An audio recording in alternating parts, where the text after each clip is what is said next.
Welcome to another virtual session of the Cache Valley Community Writing Center. My name is Emily Joy, and I am very grateful and appreciative that you all have been patient with me this week, as I am a little behind in getting this video out to our normal Wednesday evening time. And so I hope that you will enjoy this Thursday video. I am very excited to talk about Agatha Christie today. Also slightly intimidated since she is such an incredible woman and there's so much to cover as far as her life or her writing or her novels, and I wasn't sure what angle to take. So I tried to add in a little bit of everything and deviated slightly from my normal format for these meetings, and I've mostly typed up kind of a little script or just notes for myself to follow, and included mostly photographs of Christie's life for you to just enjoy. So you can sit back and relax and cozy up with a nice warm cup of your preferred beverage and just kind of enjoy walking through Agatha Christie's life with me. I do want to start off by expressing gratitude to my grandma and my mother for introducing me to Agatha Christie when I was very young. It was something, a genre, the detective genre in general, that my grandmother loved and passed that love on to my mother, who then passed it on to me. And so it's really difficult for me to think about Agatha Christie without thinking about really kind, amazing women in my own life, which is a really special and a very fun thing. So without further ado, we are going to learn about the Queen of Crime. So I do want to begin with a disclaimer. I recognize that Agatha Christie's novels are not perfect, even though they might be in my mind after loving them for so many years. And while I will not be addressing these topics today, I do want to just address the fact that these books were written quite a while ago. Christie died in 1976 and did a lot of her writing during World War I and World War II. And so going back and reflecting on her work, you definitely notice that there are complicated relationships with xenophobia, antisemitism, and racism within characters or British society at large.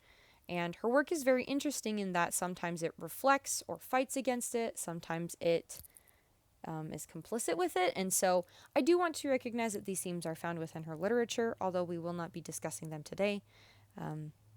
If you are intrigued in learning about the portrayal of these topics within her work, I am including a Word document with my various sources and places I've pulled from, and so you're more than welcome to go to this article and read about that on your own.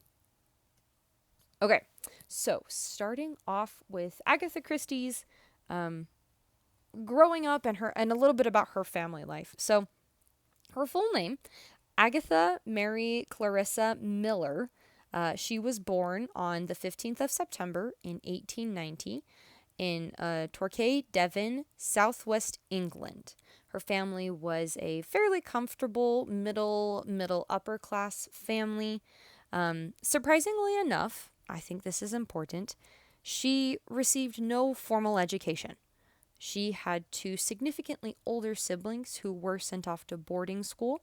However, she was predominantly homeschooled by her father and her mother. At the time, her mother did not want her learning how to read until she was about 7 or 8, due to some personal beliefs. However, being an only child at home, Agatha got a little bit bored, perhaps, and taught herself to read by the age of 5. Because her older siblings had been sent off to boarding school, the relationship with her mother was immensely important. They became very, very close, not only in her childhood, but throughout her entire life. And this relationship is important as we look at her later work and some later things that happen. Agatha Christie actually began writing published work from the ages of 11 to 18. She started writing just small pieces for newspapers or publications, and her work was actually printed fairly early on. But at this point, she hadn't really entertained the idea of writing a novel yet. So Agatha Christie's father died when she was quite young, and in 1910, her and her mother ended up moving to Cairo for about 3 months in order to rent out their home for some financial assistance. And this was the beginning of her love of the Middle East and travel, and you will see a lot of these settings and places as the backdrop of her later works in life as well. So it's quite clear that she was very much attached to these places. While traveling in Cairo, she met a man named Archie Christie, and he was in the Royal Flying Corps at the time. World War I was just starting to pick up, and because he was in the military and Agatha was beginning to volunteer at the Red Cross, they were quickly married on Christmas Eve in 1914. And for the next 4 years, they'd spend quite a bit of time apart as they volunteered and helped out in the First World War. And it was during this time that she was volunteering in the Red Cross that she actually began writing her very first novel. Oh, there we go. Sorry, I forgot to switch the slides. So there's Agatha and Archie, and then there's Agatha working at the Red Cross. All right, so here we have Agatha's first novel, The Mysterious Affair at Styles. So I think at this point, a lot of things kind of just came together for Christie to help her write her first novel. She had been writing and thinking when she was a young girl. She was on her own and had quite a bit of time. And then I love this story. It is said that while she was talking with her sister Margaret, or Madge, one day, they had a shared love of detective novels, that her sister challenged her and said, "Oh, I don't believe that you could write a detective novel that's as good as these, or just even get published in general." And Christie kind of took that upon herself as a personal challenge and began working on this book, The Mysterious Affair at Styles. She started looking around at the people that she was working with, the people in her town, and there were a lot of Belgian immigrants at the time coming in because of the war. And while we don't think that there was any one particular person or such that caused Agatha Christie to come up with her most famous detective, we do think that someone or something caught her eye, and she eventually kind of came to find this very first famous detective, Hercule Poirot. And forgive my French, I am not very good at speaking French, and so I recognize I don't say his name perhaps the most correct way. So we have this very famous detective appearing in her very first novel, and when she actually sat down to write this, it took her about 2 weeks, which is amazing and phenomenal. But she, went to this vacation home, kind of like a boarding home place, for 2 weeks and decided to just sit down and bust this out. So she comes up with Poirot, who is arguably her most well-known character, and he goes on to appear in, I'm not entirely sure, the numbers are a little difficult to figure out, but between 33 to 38 novels of hers, and at least 50 short stories. So very popular character. People absolutely loved him. And a very interesting little Belgian man, if you've read the novels. In her first book, The Mysterious Affair at Styles, Agatha originally had the murderer being revealed in a very classic courtroom style examination, which was very common and popular for the time in detective novels. However, she sent it off to her publisher, and they suggested, maybe changing the ending a little bit. And they ended up coming up with a parlor room reveal style, where all of the suspects are kind of pulled together in the parlor or a dining room, and the detective will go through and explain how each person could have committed the murder, leaving the reveal until the very end. And if you have seen any mystery or detective movies or read any novels lately, you'll find that this is very widely and commonly used. And Agatha Christie was the first to really delve into this idea, which is fascinating and very cool and wonderful for us as a reader. It builds the suspense, and we get to see this wonderful action kind of unfold in a very informal manner. So we've got Agatha's upbringing, a little bit about her family. This is the first novel that really kicked things off for her, and it was widely accepted. People really loved it, which was kind of unusual for authors and artists to be recognized and appreciated while they were still alive and working. So that's something else really unique about Agatha Christie. A large part of information that you can find and revolves around Agatha Christie revolves around her disappearance. So, after this is quite a few years after her first novel was published. She'd published multiple novels at this point. So we're jumping forward in time to about 1926. Agatha and Archie's marriage was a little bit rocky. And at this time, her mother actually passed away. So she passed away in April 1926, and this close connection with her mother caused this to be an immensely difficult time. Agatha was left mostly to herself to clean out and sort out her family's home and the affairs, so she was feeling very lonely. Her and Archie at this time did have one daughter, Rosalind, and so it's just Rosalind and Agatha trying to kind of pick up the pieces of her family. And at the same time, her husband Archie's coming to her and telling her that he has fallen in love with another woman and wants a divorce. So as you can imagine, or as I can imagine, I would be immensely overwhelmed if I was put in this situation. You know, my mother, who I would have been very close to, just passed away. I'm trying to raise my daughter, and now my husband's coming to me saying he wants a divorce during 1926, which is not immensely common. I'm sure she's wondering about how she's going to raise her daughter, what she's going to do at this time. Is she a failure? And so a few months after Archie came to her, we have this kind of disappearance story. So what we know is that Agatha left her daughter Rosalind at the house without saying where she was going. She got in her car and just drove off. Her car was abandoned the next morning and found several miles away from the house, but Agatha Christie was nowhere to be found. And panic nationwide basically ensued. Because she was so popular at this point, the Home Secretary pressured the police and put out an award for anybody who could find her.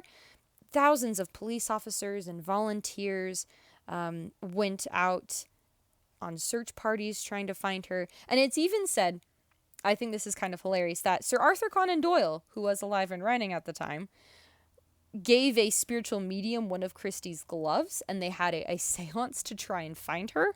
And I just love the fact that the people assumed because Sir Arthur Conan Doyle was writing Sherlock Holmes that he himself had the ability to find Agatha Christie, but none of this worked. And she actually was found about 10 days later at a hotel. And so she ended up at the Harrogate Spa Hotel under a different name. The hotel staff had finally kind of recognized her and contacted the police. And by the time that they came and found her, they recognized that she had some state of amnesia. She didn't recognize Archie when they came. She could have been concussed. We're not entirely sure. But the press definitely hounded her about this, which was very overwhelming for her being such a private person. And this created a really bad taste in her mouth for the press for the rest of her life. And she never diverged what happened. We don't know. People love to speculate about this. There have even been films and TV shows made entirely dedicated to what happened in those few days. In my personal opinion, I'm not really entirely sure, but I can imagine that a woman in the mid-20s who just lost her mother trying to make a living for herself under immense stress and pressure and the watchful eye of the press. Husband just came, asked for a divorce, find out he's having an affair. I don't blame her for turning up at a spa hotel. I might have needed a little bit of a break myself. And so this incident has kind of just made Agatha Christie even more mysterious to people, which is wonderful and intriguing. And it's also good to recognize that these people are people and probably maybe just needed a break from the rest of us prying into their private lives. But this is a very kind of central point in Agatha's life where she decides to pick up and start traveling more. And so after a few years of finalizing the divorce and kind of getting her feet under her, Agatha begins to write again, begins to go out, exploring the Middle East, as previously mentioned, which she absolutely loved, and began getting into archaeology, which are major themes in her later works, like Murder on the Orient Express, Death on the Nile. Huge, we're focused in the Middle East and archaeology, and so these themes and her life kind of played into the books. So we're moving on from Poirot, and we have this kind of shift in Agatha's life, and she grows tired of Poirot, as I would after writing 30 plus books about one character. And so she starts looking for a new famous detective protagonist, and she ends up kind of quietly landing on Miss Marple, who is my personal favorite. I absolutely adore Miss Marple.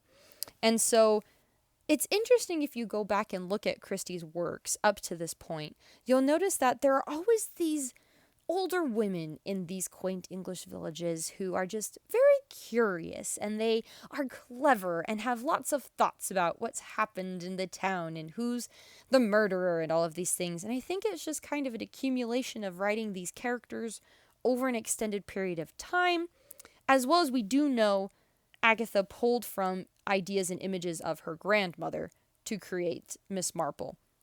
She mentions how her grandmother was a very intelligent person. She would be quiet and observe and very clever, but always assumed the worst of people, which is very interesting that we have this older woman who is not married, has no children, not very malicious in the sense of you would never expect her to commit a murder. However, she has a very deep knowledge of these things and of the world around her, and in a way feels very grandmotherly. So absolutely love this character.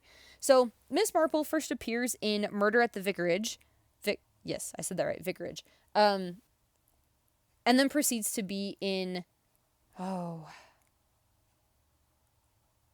want to say 20 to 30 novels from there. Sorry, I don't have the actual numbers for you. And she was a huge success. People loved Miss Marple, and they always wanted Poirot and Miss Marple to meet. However, Agatha saw these two functioning in immensely different worlds and never saw the need to have them meet or cross over, but saw them functioning in very different roles and very different situations and scenarios. That is an immensely brief overview of the detective side of Agatha Christie's life. We also have this interesting persona of Mary Westmacott. And as I can imagine, after writing for years and becoming so popular and people loving your detective novels, Agatha Christie began to feel some pressure and wanted to explore writing in new genres. However, was worried about disappointing people or having them carry expectations from her other work into these works. And so she began writing under the name Mary Westmacott, and successfully wrote under this name without anyone knowing for years. These are two of the Mary Westmacott books, Absent in the Spring and Giant's Bread, both of which Agatha herself very much loved. And these books are opportunities for her to kind of express herself, explore emotions and events in her own life without people directly tying it back to her, which now we do. And so it's very interesting to read these books and to to see characters who are struggling with ideas of having to write for a living or compose for a living. And we see characters who are in difficult relationships or strained relationships and are not sure what to do. And so it's a very interesting look into Agatha Christie's maybe mind, emotions at the time, things that she was going through. So it's a very interesting idea. Sadly, a journalist did expose the fact that Mary Westmacott was Agatha Christie, and she stopped writing under that name as she no longer felt the freedom to express so without being connected to her previous works. I absolutely loved this picture of her. Agatha Christie wrote up until she was about 80 years old, or 75 to 80, kind of around there, which is extraordinary that she wrote for that long and published such amazing and inspiring works. Her last public appearance was actually on the opening night of the 1974 film version of Murder on the Orient Express, to which she actually quite enjoyed the film. She saw Albert Finney as Poirot, who did not play Poirot in any of the TV series. He's slightly less well known, however, nonetheless very brilliant. And it says that her verdict, it was a good adaptation, with the minor point that Poirot's mustaches were not luxurious enough, which I find hilarious. And I'm trying to think, I can't even remember, but Murder on the Orient Express, directed and acted in by Kenneth Branagh, was recently released, and he has a glorious mustache in that film, and I like to think that maybe Agatha Christie would have agreed with his portrayal as well. So after that public appearance, she had a very successful career, fairly happy life, on and off kind of throughout, but she seems to have tackled and handled it the best that she could. Agatha Christie peacefully died on the 12th of January in 1976, and she is buried in the churchyard of St. Mary's, near Wallingford. And so she lived a wonderful life, and her family has been able to keep up her homes and her works. There's an Agatha Christie Trust Foundation, and it seems to be thriving and spreading her wonderful work out to many people. And her work is amazing. She has sold at this point over 2 billion copies of her writing. The only books that are published more than Agatha Christie in the world are the Bible and William Shakespeare. And so it's fair to say that she is, one of the best novelists of all time, based on those numbers. So just a little bit about her writing and what we can kind of take from this to ourselves. This is a direct quote from Agatha Christie, and I loved this. She says, "Plots come to me at such odd moments. When I am walking along the street or examining a hat shop, suddenly a splendid idea comes into my head." And I think we see a lot of this in her work. She's taking people or places that she's been in or worked at, and they all kind of just mesh together. And so I like to think that as we are about our lives, maybe we can be thinking about plots and looking and being open to them as they come in unexpected times. Some other things that I take from Agatha Christie's life for my own: formal education is not necessarily better than being self-taught. Agatha Christie, again, received no formal education, was completely homeschooled and self-taught, but she continued to learn throughout her life. I learned that she was intrigued by photography when asked by her later husband, her second husband, to photograph some archaeological dig sites that they were at. And she was intrigued by photography and ended up going to a avant-garde photography school to learn how to be more artistic. And that was when she was in her, I believe it was her 60s. And so Agatha Christie was continually seeking to learn, and I think shows that you don't necessarily need a formal education to create brilliant and meaningful work. We just need an open mind and a willingness to keep learning. As I've mentioned, I think it's important to use the world and our situations around us to inspire us. Agatha Christie worked as a volunteer in the Red Cross, and after working in a general nursing facility for a while, was moved to, as you can imagine, the pharmacy, specifically working with poisons, which play a very large role in the majority of her murder mystery plots.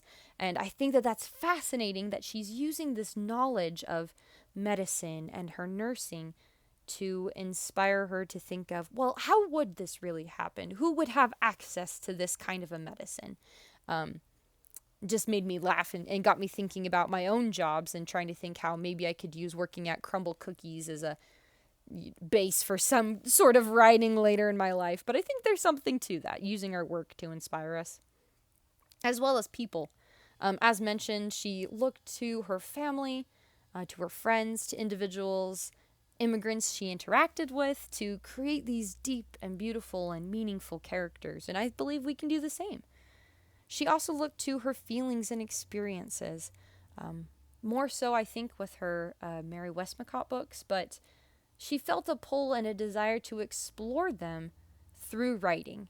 And I'm sure, as you all know, there's something there where we experience deep things and we're not sure how to think through it. And it's at those times where turning to writing can be helpful to explore new ideas and times in our lives. I also think that we learn changes can be good in multiple ways. Changes in Agatha Christie's life helped her open up to new ideas, new possibilities, new places, new people, as well as changes in her writing. Publishers suggesting, different endings, or if any of you have read the Murder of Roger Ackroyd. Yes, The Murder of Roger Ackroyd. Very interesting book, very interesting plot twist, which was actually suggested to her by a brother-in-law. And so she was looking for ways to change her writing through suggestions and find and take a good idea when it came to her. I also think we learned that things might take a while. While Agatha's success is very obvious now, it took years for any publishers to even pick up her first novel and contract her to be published and continue writing for them. I want to say it took about 4 years, multiple rejections, which I feel like is a classic theme when we talk about authors. But she experienced a lot of difficulty, changed publishers a couple of times, but ultimately found what worked best for her. And so as we move forward with our own writing, I think it's important to recognize things take time, and that's okay. I also think it's great to recognize that Agatha Christie started simple. A lot of her brainstorms and drafts began with these questions: who, why, when, how, where, and which. And I love to think about her sitting down at her typewriter or with a notebook and writing these out and then just thinking.